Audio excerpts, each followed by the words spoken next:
Ça y est, on est en direct. Bonjour. Bonjour Ariane. Bonjour Silou. Bienvenue. On Merci. se retrouve pour une nouvelle semaine, un nouveau défi des Cruising Day, un dessert qu'on va réaliser ensemble. 280 personnes de présentes. Coucou, c'est Gina de Toulouse, Isabelle de Grenoble. Il y a beaucoup de monde aujourd'hui. C'est super. En plus, on a un temps magnifique. Ouais. Ariane, tu viens d'où? De Nantes. Exactement, de Pornic. Ouais. Mais voilà, je suis installée en région de Nantes. Ouais. Donc Ariane, ce sont aussi des croquantes. Vous pouvez la retrouver sur YouTube, sur Internet, sur Instagram. Sur Instagram. Ouais. Et est-ce que tu as une spécialité? En plat? Non, ta spécialité dans le cru, c'est quoi? Ma spécialité, on va dire que c'est d'un côté les fermentations et de l'autre côté les pâtisseries. C'est vraiment ce que j'adore le plus. D'accord. Ouais. Et tu m'as dit aussi une autre petite chose, c'est que tu aimais expérimenter des recettes en mettant le moins possible d'oléagineux. Ouais, ça c'est vraiment quelque chose qui me motive parce que aujourd'hui je trouve qu'il y a beaucoup d'oléagineux dans les recettes. Dans le cru. Ouais, Et puis ça devient lourd, difficile à digérer, cher aussi parce que c'est beaucoup de noix de cajou. Ouais. Donc j'essaye de diminuer pas ça. Local. Pas local. Ouais. Donc aujourd'hui, tu es venu nous présenter un dessert sans oléagineux. Ouais. Alors qui est à base de? Alors on a une crème qui va être à base de coco. Ouais. Mais comme elle est fermentée, elle a pas vraiment le goût de coco, donc ça c'est chouette. Et puis d'autre part, on va se faire un biscuit où on va découvrir le souchet. Le souchet. Ok. Alors, quand on parle, je crois qu'on va essayer de regarder la caméra, en fait, parce qu'on se regarde toutes les deux, puis du coup, ils nous voient pas. Bon, vous avez vu, la semaine dernière, Céline m'arrivait ici. Cette semaine, Ariane est plus grande que moi. J'ai pas mis de chaussures, je suis pieds nus comme ça. Bon, t'as pas beaucoup de talent, mais... Attends, je vais me tirer. Alors... voilà comment va se passer notre démonstration, enfin la démonstration d'Ariane. On va vous passer la recette et on prendra toutes les questions après la recette de cuisine. Parce que la semaine dernière, il y a eu beaucoup de questions en cours. Coucou Céline! Voilà, Céline de 42 délices qui est avec nous, qui nous fait un petit coucou. Génial. Et donc, on prendra les questions à la fin pour pas couper la vidéo. Donc, on va vous passer la vidéo comme la semaine dernière. On a coupé le son cette fois. Il y a juste une chose que j'ai oubliée. J'ai pas mis de micro extérieur qui aurait pu faire un son plus sympa pour vous. Je pense que la troisième conférence la semaine prochaine, la quatrième, pardon, je serai au top. Et donc là, on va donc, peut-être même un coucou de la Martinique. L'image est un peu floue, Thierry. Alors, je pense que si l'image est floue, pour les personnes pour lesquelles l'image est floue, ça vient de votre débit chez vous, ça vient de votre ligne. Parce que ici, tout part nickel. T'as les Antilles encore. Regarde. Donc, nous sommes 346 personnes. On démarre. Je vais faire le partage d'écran. Fenêtre de l'application. Le tiramisu. Partager. On va se le mettre en petit sur le côté, voilà. Et c'est parti pour cette recette. Alors, pour cette recette, il y avait besoin de gelée d'agar-agar. Alors, tu expliques, je te laisse expliquer comment tu fais la gelée d'agar-agar. Alors, la gelée d'agar-agar, on va prendre donc sur une base de 500 grammes, c'est 8 grammes d'agar-agar qu'on mélange avec de l'eau. Tout simplement. Donc là, je mets pas l'eau en totalité. Je rajoute toute l'eau après. Et on va le mettre à bouillir. Voilà. Donc on le bat pour que ce soit bien homogène. Et après, on le laisse bouillir. Alors moi, je disais, j'aime bien utiliser les petites bouilloires pour l'agar-agar parce que l'agar-agar ne colle pas sur le plastique. Tu le savais? Et donc, dans ces petites bouilloires-là, eh bien, on va pouvoir récupérer toute l'agar-agar. Alors, quand tu le fais dans une casserole, eh ben, ça colle sur l'inox. Donc voilà. Donc, quand ça a bouilli, eh ben, on a rajouté un peu d'eau et on laisse à nouveau remonter en température. On la verse dans un plat puis on va la laisser gélifier. Donc ça, c'est une préparation qu'on fait un petit peu à l'avance. Qu'on le fait un peu à l'avance, il suffit de 2 heures à l'avance. Ça suffit pour que ça prenne. Là, on a tous les ingrédients donc qu'on va utiliser pour cette recette, voilà, dont les fameux souchets. Pour cette recette, tu as utilisé de la du lait de coco, enfin de la crème de coco en boîte. Oui. Ouais. Alors vous voyez, c'est pas parce qu'on est dans le cru, on n'est pas des extrémistes. Voilà, on peut des fois pour se simplifier la tâche utiliser de la noix de coco en boîte. Oui, oui, faut pas se forcer à tout faire soi-même. Parfois, on n'a pas toujours le temps, c'est compliqué. Ça peut nous aider aussi de. Alors vas-y. En boîte. Alors là, donc mon agar-agar, on voit bien qu'il a pris, donc je l'ai découpé en morceaux et je le mets dans la cuve de mon blender pour préparer la crème de coco. Donc là, on est avec le lait de coco, donc je le verse aussi. Une petite précision, tu as récupéré le lait de coco, beaucoup du gras de la boîte et un peu de liquide. Oui, oui, oui, surtout la partie dense. Et donc là, je viens de mettre un peu d'eau et un petit peu de kéfir pour ajouter des ferments, parce qu'on va faire fermenter un petit peu notre préparation comme un vrai mascarpone. D'accord. Ou comme un yaourt, en fait. Voilà, ce serait un yaourt. Ouais. C'est une préparation que tu peux également consommer en yaourt. Exactement. Donc ça, là, faut bien blender assez longtemps pour que les cubes d'agar-agar soient bien dissous et qu'on n'ait pas de morceaux de jelly, là, comme les trucs anglais, c'est pas agréable, qui sont pas terribles. Soit bien. Et donc cette préparation, on va la mettre à fermenter. Ouais. Alors, il y a plusieurs façons de faire fermenter. Toi, tu fermentes en à température ambiante pendant 24 heures.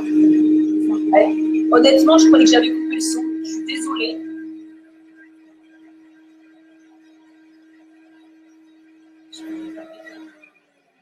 Attendez, je voulais essayer de couper le son de la vidéo et je pense que là, voilà, on sera plus embêté par le son parce que je sais que de votre côté, c'est désagréable.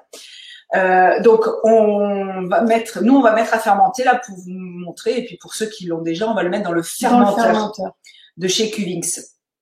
Ce petit fermenteur, je le trouve très pratique pour faire les fermentations, mais effectivement, c'est pas obligatoire. Si vous n'avez pas le fermenteur, vous pouvez le faire ou dans votre déshydrateur ou à température ambiante si la saison est encore. Là, il va faire un petit peu frais. T'arrives encore à faire tes fermentations à température ambiante à la maison?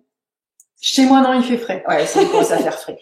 Donc vraiment, les ferments ont besoin quand même d'une température aux alentours d'une trentaine de degrés pour pouvoir faire leur travail d'enzyme. Et puis à température ambiante, autour de 19-20 degrés, ça suffit. On peut arriver au bout de 24 heures à avoir un bon fromage. Voilà, donc là, on a passé 8 heures de fermentation. Voilà. Tu récupères ton fromage et puis je te laisse pour la suite. Ouais. Alors là, notre fromage, donc on va rajouter de la stevia. Donc là, il s'agit de stevia liquide, mais il y a aussi de la stevia en poudre verte qui est la poudre de feuille. Là, les quantités, ça va être vraiment un fond de cuillère à café. Moi, ce que je vous recommande, c'est vraiment d'en mettre petit à petit, de goûter pour voir si ça vous convient. Surtout ne pas en mettre trop parce que la stevia, ça peut vite avoir un goût, voilà. Alors amertume. Et puis si on n'est pas fan du goût de réglisse, faut vraiment pas en mettre trop. Donc ne pas hésiter à pas en mettre beaucoup et puis goûter pour ajuster. Et puis là, on va ajouter un petit peu de vanille parce que c'est quand même super bon. Ça va vraiment agrémenter notre petit yaourt. Donc là, pareil, c'est aussi de la vanille liquide. Et on va ajouter également un petit peu de vanille en poudre. Alors, si vous avez que de la liquide ou que de la en poudre, vous mettez que l'un ou l'autre. Là, c'était comme ça, on a vraiment de l'arôme et en même temps, on a les petits grains de vanille qui vont se mélanger au yaourt. Donc, ça fait aussi partie de la présentation du yaourt. Donc, je mélange tout simplement quelques instants. Et là, on est sur le souchet. Donc, le souchet, c'est une tubercule. Et du coup, comme elle est principalement composée de glucides, c'est beaucoup plus digeste que les complexes compliqués qu'il y a dans les oléagineux. Donc, on va partir là-dessus et j'ajoute du coup mon café que j'ai tamisé, le sucre de coco, le café filtré plutôt tamisé, voilà. Donc, souchet, café et sucre de coco et on va mixer jusqu'à casser la noix. Voilà. Une petite explication sur le café, comment on l'a fait. J'ai juste fait infuser à froid, donc c'est pas de l'infusion à chaud comme on a l'habitude. Donc on a pris de l'extrait du café moulu, on a mis de l'eau froide dessus, on l'a fait la veille, on l'a laissé stagner et Ouais. le lendemain, on filtre, ça fait de l'extrait de café. Voilà. Pour les questions, je vois des questions qui passent sur le côté. Hein, je vous dis, on répondra après, on redonnera des précisions sur Oui. comment on fabrique la gelée d'agar-agar. Donc, vous voyez, il faut une texture quand même granuleuse hein, pour ton biscuit. Ouais, il faut que ça reste un peu granuleux. Donc, ne pas hésiter à y revenir, à mixer pas mal parce que le souchet, c'est une graine têtue. Et qui est dur. Hein. Voilà, qui est dure. Donc, voilà, ça prend quelques minutes. Mais après, il faut qu'il reste des morceaux pour que ce soit un peu croustillant quand même. On est sur quelque chose d'un peu biscuit. Voilà, donc là, on voit qu'il reste des morceaux, donc on va... Ouais, vous raclez bien ça. parce que c'est vrai que ça gicle pas mal dans le Ouais. blender, donc vous récupérez bien tout ce qu'il y a dans votre couvercle et sur les parois de Et puis moi, j'aime pas lame gâcher en S. plus. Oui. Et puis voilà, bon, on va se les mettre de côté et Voilà. Donc maintenant, je transvase ça dans un saladier et tout simplement, j'ajoute des graines de chia. alors pourquoi ces graines de chia? Alors pourquoi les graines de chia? Parce que comme elles vont absorber un petit peu L'excédent l'excédent d'eau, mais il y en a pas non plus beaucoup d'eau et du coup ça va permettre d'avoir un croustillant tout simplement, d'avoir un biscuit vraiment qui se tient et qui a de l'intérêt. Et puis j'ajoute également un petit peu de cacao ou de caroube en poudre, voilà, parce que ça fait aussi partie de la composition d'un tiramisu. Donc simplement, je mélange quelques instants. Là, on voit que ça commence à prendre. Ouais, ça va les graines de commencer chia gonflent. à s'amalgamer. Voilà. En fait, le plus long, c'est de faire fermenter Voilà. le yaourt. Après, la préparation en elle-même, le tiramisu va super vite à faire. Et ben voilà, on arrive déjà à la composition, enfin l'élaboration de tes petites verrines de tiramisu. Alors là, donc mon yaourt qu'on a fait fermenter, qu'on a aromatisé, je vais en verser un petit peu dans mes verrines. Alors j'en mets à peu près la moitié parce que l'idée ça va être, donc on fait d'abord une petite couche de yaourt, ensuite on va mettre un petit peu de biscuit et puis par-dessus on va remettre un petit peu de yaourt. Comme ça, j'aime bien aussi que voilà, oui, si on met le biscuit par-dessus, ben en fait parfois on a envie de manger que le biscuit et en fait c'est bon ça pousse aussi un peu à mélanger les saveurs, voilà. Donc là, il s'agit simplement de répartir le biscuit dans toutes les verrines. J'ai une question, c'est un dessert qui se conserve combien de temps au frigo? Oh, c'est pas un dessert qui a une très très longue conservation, ça va être de l'ordre de 24-48 heures parce que comme on a initié une fermentation, bah, ça peut continuer de fermenter. Et puis après les grains, voilà, le biscuit qu'on a préparé, il va commencer à ramollir et il va être un peu moins intéressant.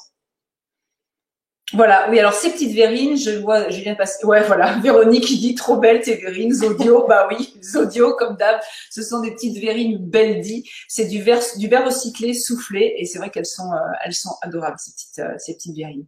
Et là, après, bah, pour finir, donc, tu vas décorer en tamisant un petit peu de cacao dessus pour faire le vrai tiramisu. Ouais. Donc là, on termine le yaourt, et là, voilà, on saupoudre simplement du cacao avec une petite passoire fine et puis en tapant dessus, ça tombe tout seul. C'est joli, ça nous fait une jolie pluie de cacao, tout simplement. Et puis pareil, si vous n'avez pas forcément de cacao, vous voulez pas forcément utiliser du cacao cru, vous pouvez utiliser de la caroube. Moi, j'utilise pas mal de caroube. J'aime beaucoup ça. Et puis pour décorer, tout simplement, vous pouvez prendre... Ça peut être des fèves de cacao entières. Là, on utilise des amandes blanches, parce que c'est joli, ça va trancher avec la couleur du cacao. Et puis, ça peut être aussi une amande normale, ou si vous faites des amandes caramélisées crues. Voilà. Alors, tu avais une petite astuce, on a parlé ce matin des amandes. Alors, tu les enrobes de farine de coco. Ouais. Voilà. Et donc, tu mets un épice, tu les fais tremper, tu saupoudres de farine de coco, des épices, et tu les mets au déshydrateur. Et ben, même encore plus, donc on les fait tremper, juste, je mélange farine, donc je prends mes graines, je mets de la farine, le sucre, on mélange tout ça, et au déshydrateur, tout simplement. Voilà. Encore une astuce pour faire des déshydratations, voilà, des déshydratations délicieuses. Ouais. Alors, maintenant, nous, on va goûter. parce que on les a ici. Tiens, je te donne ta petite cuillère, puis on va vous dire ce qu'on en pense.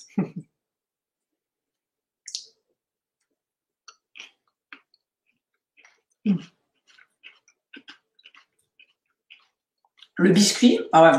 Alors le souchet, je vais vous dire, le souchet en fait a pris l'humidité, mais c'est quelque chose qui reste croquant. Ouais. En fait, même quand il est humide, même quand il a gonflé, je sais pas si vous l'entendez. Ça croque sous la dent. C'est pour ça que je l'ai choisi, que j'adore ce tubercule, c'est qu'il va garder un petit peu croquant, garde de la texture, quoi. J'en avais mangé un hier soir. Il faut que ça ait, je pense que c'est meilleur le lendemain. Ah bah oui, souvent. On est d'accord? Les préparations crues sont meilleures le lendemain. Donc moi, je vous donne une petite astuce. Pour le lendemain, en fait, le cacao dessus, là où vous avez, au moment où on a saupoudré le cacao, vous le faites pas la veille, vous le faites le lendemain, vous le faites vraiment au moment de servir le truc. Voilà, c'est un délice. Ouais, il faut que ça passe une journée. Et la fermentation, là, je sens mieux là, que ça a pris même au frigo. Ouais. Alors, nous allons passer aux questions. Donc maintenant, allez-y. Est-ce que le souchet n'a donc pas été trempé? Non, surtout pas. Non. Finalement, il faut surtout pas Il faut pas le faire tremper. Il va avoir goût voilà. sinon. Oui, alors il va être gonflé en eau. Et puis il faut en fait qu'il puisse s'imbiber plutôt du café. Du jus, du café, voilà. de la coco aussi. Voilà. Plutôt, tout à fait.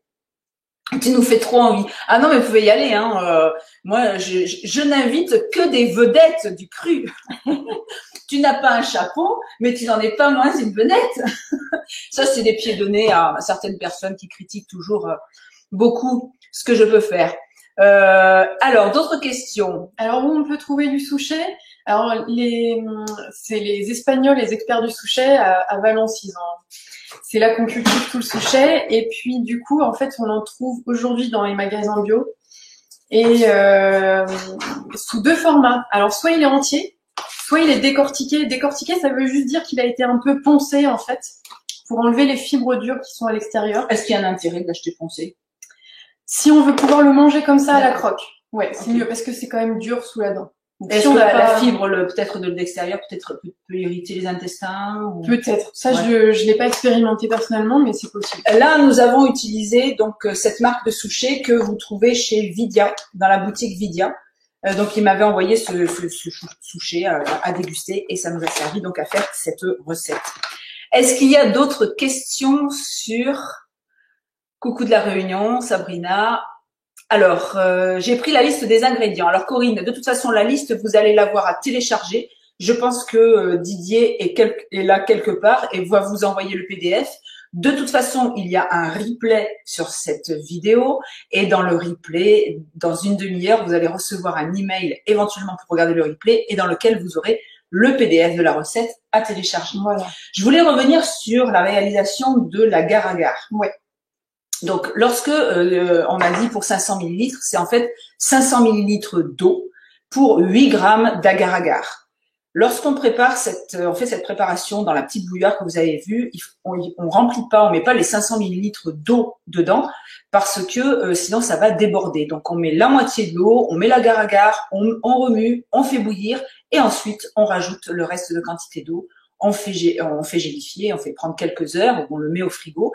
Cette gelée d'agar-agar, moi je m'en sers beaucoup dans beaucoup de recettes, donc c'est quelque chose que vous pouvez avoir d'avance à la maison. Ouais. Ça se garde au frigo, ça se garde plusieurs semaines, franchement ça bouge pas. À partir du moment où vous n'avez pas mis des mains, vous n'avez pas tripoté la gelée, un couteau, voilà qu'on aurait mis à la bouche. Voilà, un couteau sale, parce que sinon ça fait comme dans ce que j'explique toujours dans mes cours, ça fait comme dans les boîtes de pétri. C'est une base de culture pour les germes, donc voilà, il faut faire ça de façon hygiénique. Alors, d'autres petites questions. Oui, j'ai répondu. Il y a le PDF de la... Alors, ouais. Vas-y. Est-ce que l'on peut remplacer le café par du chaga? Alors, tiens, le chaga, je n'ai jamais goûté, donc je ne peux pas te dire. Mais sinon, moi, ce que je fais, c'est que je remplace le café par de la chicorée, tout simplement, de la chicorée. Et donc là, je l'ai mis dans la recette, hein, il y a le détail. Il va suffire juste de la dissoudre, donc la chicorée qui est dissoute, hein, de la mélanger avec de l'eau. Et puis, on va pouvoir le préparer de la même façon. C'est très, très bon avec la chicorée. J'aimerais savoir où trouver du kéfir. Alors, le kéfir, les pains de kéfir, ça se donne. Les grains de kéfir, ça se donne. Si on n'a pas de grains de kéfir, qu'on n'arrive pas à en trouver, etc., alors on peut acheter du kéfir de fruits. Ou alors le kéfir, souvent, c'est aromatisé. Sinon, on peut aussi acheter une bouteille de kombucha. Puis en plus, c'est très très bon. Donc, on peut se faire un petit apéritif goûter kombucha tiramisu. Et le kombucha et le kéfir, voilà, peuvent s'interchanger sur cette recette. Donc, je reprécise, hein, c'est de l'eau, le kéfir. T'as pas mis les grains de kéfir hein, pour faire ton... Ouais, c'est pas les grains. On pourrait, hein, mais c'est vraiment le jus. Ouais. Alors, comment on lui enlève la coque? La coque au souchet. Ah, comment enlever la coque du souchet? Faut l'acheter tel quel. Ouais. Non, c'est des machines industrielles qui vont le faire. Merci Didier pour le téléchargement. La recette, chez BioVie, on peut trouver également du souchet de très bonne qualité. Eh bien, allez aussi chez BioVie, pas de souci. À la place du café, je ne consomme plus. Je mets de l'épeautre torréfiée, voilà, qui est similaire au goût de café. L'épeautre chicorée, voilà, toutes les céréales torréfiées qui vont très bien remplacer. Merci Sandrine. J'ai plus de charisme que la femme au chapeau. Tu sais qui c'est la femme au chapeau? Pour caraméliser les amandes, on les fait tremper, puis après on les enrobe de farine et sucre de coco. Oui, c'est tout simplement ça. Nickel. En fait, comme les amandes elles sont humides, il suffit de mettre un petit peu de farine de coco qui va venir faire le croquant en fait de la caramélisation et d'ajouter un peu de sucre. Et le sucre, il va tout de suite se mélanger avec l'humidité des amandes. Et en fait, on a juste à mettre à déshydrater. Et vous rajoutez même un peu de piment, parce que moi j'adore le piment avec les amandes, je trouve ça délicieux aussi. Pourquoi utiliser une bouilloire? Alors, pour faire la gare-à-gare, pourquoi j'utilise la bouilloire? J'utilise cette petite bouilloire là de chez... Parce que c'est pratique. Voilà, alors c'est super pratique. Voilà ma petite bouilloire qui est super pratique. Et l'intérieur, à part le fond, hein, les parois sont en plastique et la gare-à-gare ne colle pas sur le plastique. Et vraiment, c'est pratique. C'est une petite bouilloire que j'utilise que pour la gare-à-gare. Et d'ailleurs, que je m'emmène aussi en voyage quand on veut se faire une petite tisane, un petit truc, c'est pratique, c'est léger. Et voilà pourquoi j'utilise. Il faut avoir une bouilloire où il n'y a pas le serpentin au fond, parce que sinon on peut pas bien tourner. Ariane vient de répondre à ma question. Merci.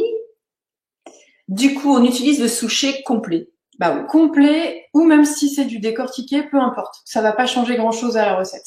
Peut-on utiliser du Rejuvelac à la place du kéfir pour faire le yaourt? Non, je conseillerais pas, parce que le Rejuvelac, ça va être trop fort. D'accord. Voilà. Ça va donner un goût, je pense, trop fort au yaourt. Franchement, faut essayer. Ouais. Je veux bien que tu me dises, Aurélie, si tu essayes, qu'est-ce que ça donne.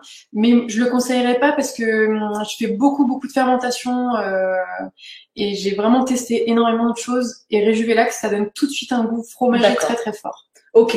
Par quoi peut-on remplacer la stevia? Alors, pourquoi est-ce que je choisis de mettre de la stevia? C'est notamment juste pour garder une belle couleur blanche à ma crème. Vous voyez, il y a toujours une raison. Voilà. Ok. Donc, on peut la remplacer simplement par du sucre de coco.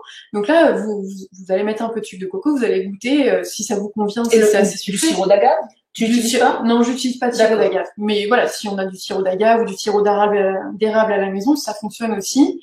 Voilà, mais la stevia permet de garder une belle couleur blanche. Peut-on remplacer par Yalacta? Tout à fait. Si tu veux faire ta fermentation de crème de coco avec le Yalacta, il n'y a pas de souci, tu peux remplacer. Génial les filles, que des astuces et des recettes géniales. Voilà, ok, oui, épeautre torréfiée, on l'a dit. Combien de temps le replay sera-t-il disponible, s'il vous plaît? Bah écoutez, au moins encore une quinzaine de jours, ça c'est clair. Et après, je pense que de toute façon, c'est une vidéo que vous retrouverez sur la chaîne d'Ariane. Et peut-être qu'elles passeront aussi sur ma chaîne, mais pas sûr. Ça dépend si vous êtes gentil. Les amandes, épluchées ou non? Bah non, ça fait plus... Enfin, comme on veut. Ah oui, tu nous demandes si c'est des amandes qu'on a épluchées. Là, honnêtement, on a utilisé des amandes qui étaient déjà émondées, que j'achète déjà émondées. Oui. Et sinon, tu les épluches ou tu les épluches pas. Si peut-être c'est pour les amandes caramélisées, la question. Ah oui. Non, mais c'est pas la peine de les éplucher. Hein. On peut, mais c'est pas la peine. Par contre, il faut les avoir faites tremper. Hein. On réexplique toujours pourquoi est-ce qu'on fait tremper toutes les graines comme ça qui ont du tanin en plus comme l'amande pour enlever les inhibiteurs d'enzymes qui sont des facteurs antinutriments et qui vont vous empêcher d'assimiler comme il faut tous les minéraux. Donc c'est pour ça qu'on les fait tremper, on les rince bien et on les mange après. Putain, facile. Hein. Ouais. Facile. Hein. Il existe un site de personnes qui échangent des grains de kéfir qui est super. Tout à fait. Oui, kéfir et kombucha. Des groupes sur Facebook Facebook qui s'appellent kéfir et kombucha, ouais. Alors, par quoi remplacer le souchet? Ben, tout simplement par des amandes. C'est vraiment la version la plus simple. Ah, ça craquera pas, pareil. Ça va pas craquer pareil, bien ouais. sûr. Mais là, pas. l'idée, c'est de faire un dessert sans oléagineux. Mais si vous n'avez pas de souchet, vous le faites avec des amandes. Je pense qu'avec des noix, ça peut être très bon aussi. Des noix standards, des noix de Grenoble. Ça va donner un goût. Oui, ça donnera un goût. Ouais, non, enfin, honnêtement, il y a des trucs, il y a des fois des recettes. Je vous dis tout le temps, hein, quand on crée des recettes et on en a discuté, Ariane, vous êtes toujours en train de nous demander par quoi on peut remplacer ça, par quoi on peut remplacer ça. En général, quand on a créé une recette, on l'a créée, on l'a testée, on l'a fait goûter, on l'a trouvée bonne et on vous la présente et elle marche telle qu'on l'a conçue. Ouais. Donc c'est toujours un peu dommage de changer un ingrédient, mais après, bon, si vous avez envie de faire des tests, vous faites les tests de votre côté. Mais souvent, en fait, quand on change un ingrédient, ça demande aussi d'en changer un autre, ouais. Parce que on a créé un équilibre qui n'est pas forcément le même dès qu'on change un ingrédient. Et là, vraiment, pour la partie biscuit, honnêtement, je vais te la piquer, moi, la recette, hein, parce que ça, je vais refaire. Bah ouais, le biscuit, non, il est vraiment croquant en bouche et ça répond au tiramisu. Il n'y a pas de problème. Le xylitol pour garder la couleur blanche. J'utilise pas du tout ça. Non, moi non plus. Ça me paraît un peu trop transformé. Donc c'est pas un truc qui me parle. Ouais, mais ça me. Si t'en as et que t'as l'habitude de l'utiliser, que ça te dérange pas, oui, tu peux essayer. Ouais. J'en avais acheté, je l'ai jamais utilisé. Je crois que j'ai fichu en l'air. C'est chimique. Je sais même pas ce que c'est le xylitol. J'ai même pas. C'est un sucre issu de l'alcool, en fait. Ah ouais. Ouais. Non, tous les halls, c'est alcool. Ouais. Lol. Bon, eh bien, écoutez. Alors, peut-on utiliser du miel pour sucrer? Je vois, oui, bien sûr. D'ailleurs, une petite précision, vous avez remarqué que j'ajoute donc par rapport à la crème du tiramisu, là, donc le yaourt, j'ajoute la stevia et la vanille après la fermentation. Parce que, en l'ajoutant avant, en fait, je trouve que le goût est trop fort. La stevia va prendre un goût vraiment trop fort sur la fermentation et ça va pas être agréable. Donc, je préfère l'ajouter vraiment après, une fois que ça a fermenté. Après, j'ai remarqué que tu aimes quand même, toi, l'alimentation vivante, tu l'aimes assez brute. Hein. Tu aimes pas trop. J'ai l'impression que les légumes se suffisent à eux-mêmes. Hier soir, tu nous as fait une soupe. Tu n'aimes pas trop rajouter du sel ou des épices. T'aimes bien avoir le goût. C'est ta façon de manger. Ça dépend. À la fois, je vais aimer, d'avoir des choses un petit peu recherchées, sophistiquées, mais en même temps, il faut que ce soit simple et qu'il n'y ait pas trop d'ingrédients. Mais c'est vrai que j'aime beaucoup les choses un peu brutes, nature, effectivement. Ce serait un peu ta signature, c'est vrai, de faire des recettes crues, mais goûteuses, mais simples. Simple, ouais. Ça, toi, ce qui te plaît, c'est d'arriver à faire quelque chose avec le moins d'ingrédients possible. Pas beaucoup d'ingrédients, effectivement, ouais. Qui soient quand même pas trop durs à trouver. Et qui soient forcément plus digestes. Ouais. Alors, t'en es venu à ça, pourquoi? T'avais toi-même des problèmes de digestion ou des problèmes de santé qui t'ont amené à développer, aller de ce côté de la nourriture simplifiée? Par rapport à l'alimentation vivante, de vraiment enlever les oléagineux et tout. Oui, j'ai remarqué, que c'était lourd à digérer et puis ça commençait à devenir addictif, quoi. Je commençais à manger des oléagineux comme ça et puis je me disais, ben non, mais il y a quelque chose qui colle pas. Et voilà, on se rend compte quand on regarde ses selles, quand on regarde sa digestion, voilà, on voit qu'il y a quelque chose qui va pas, quoi. Donc ouais, je me suis dit non, il faut que je vais essayer de me concentrer sur les fruits et légumes pour voir ce qui se passe et ça va beaucoup mieux. Parce qu'on en parlait aussi. Bon, c'est vrai que l'alimentation vivante, c'est quand même un terrain finalement qui est tout neuf. Enfin, en tout cas, cuisiner, c'est tout neuf. Il y a vraiment plein de choses à découvrir. Enfin voilà, on s'éclate quand on aime faire la cuisine. Puis toutes ces couleurs, toutes ces saveurs, c'est vraiment. On parlait de mélange tout à l'heure.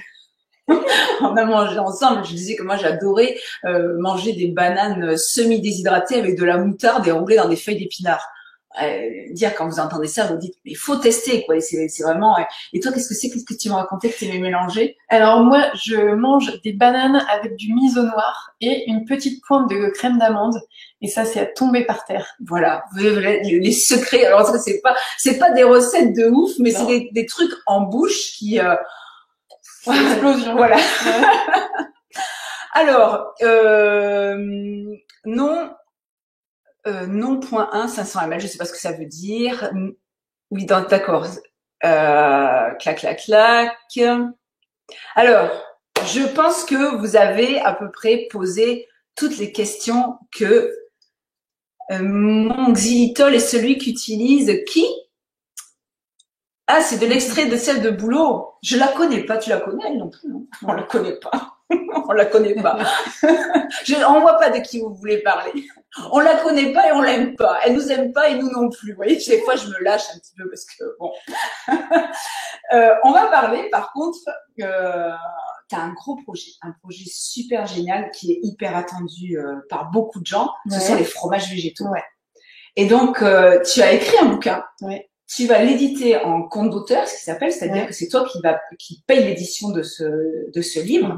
Et donc, tu as monté une cagnotte Ulule pour que, eh bien, pour qu'on l'aide à pouvoir éditer son livre. Parce que vous savez comment ça se passe dans le monde de l'édition. En fait, si vous passez par des boîtes, alors je vais pas citer le nom parce que maintenant, faut faire attention. Vous savez, on est dans un monde où il faut faire attention à tout ce qu'on dit, à tout ce qu'on fait. Tout est repris. Et donc, quand vous passez par des maisons d'édition, en fait, celui qui gagne beaucoup d'argent, c'est l'éditeur. Ouais.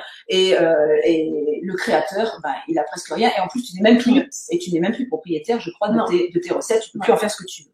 Donc, si vous voulez aider Ariane, eh bien, vous allez, alors on va vous le mettre aussi dans l'email, hein, de Didier, si tu m'entends, parce que j'ai oublié de te le dire, dans l'email, tu vas rajouter le lien pour aller sur Ulule. Et donc, vous pouvez faire un don, ça peut être 5 €, 10 €, comment ça se passe?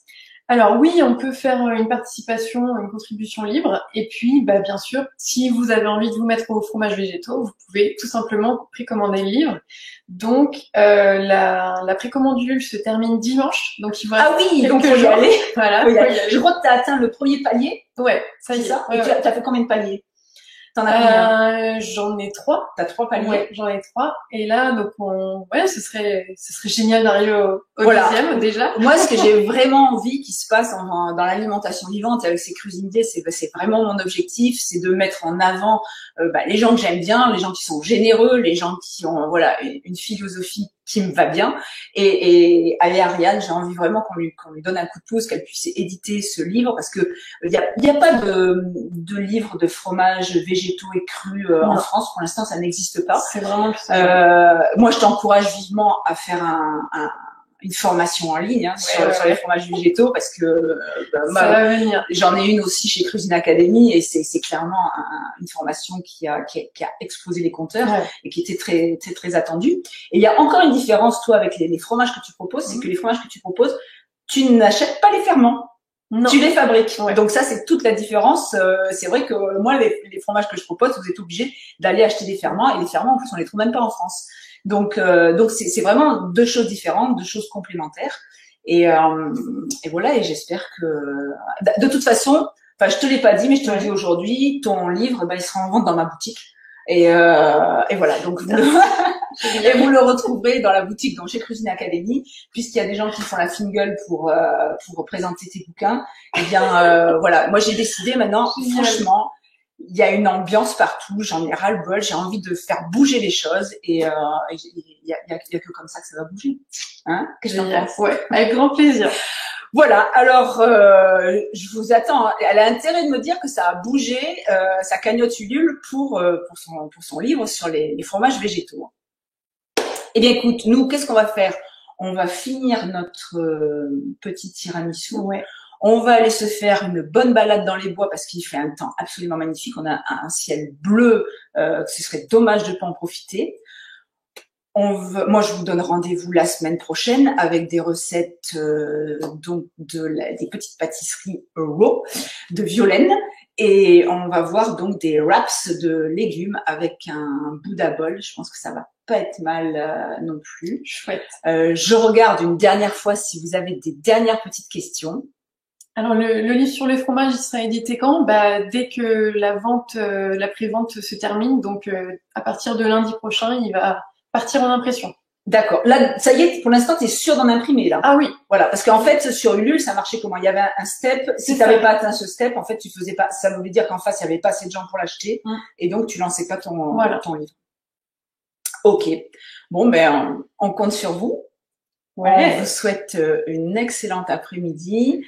Voilà, on vous envoie plein de bonnes ondes.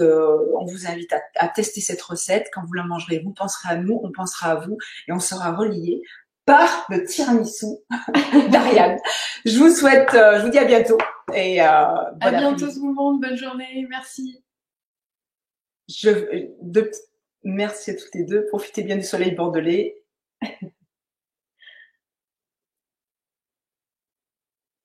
Déjà commandé, hâte de recevoir. Tu vois, t'as Françoise qui a déjà participé. Jessica qui a partagé le lien, merci. Ah ben super, Jessica, voilà, qui vous met le lien. Donc j'attends un petit peu. Si vous voulez cliquer sur le lien, Janie, c'est rare chez Silou, mais vraiment la vidéo quand il y a la recette est très mauvaise qualité. Ah ben, je suis désolée.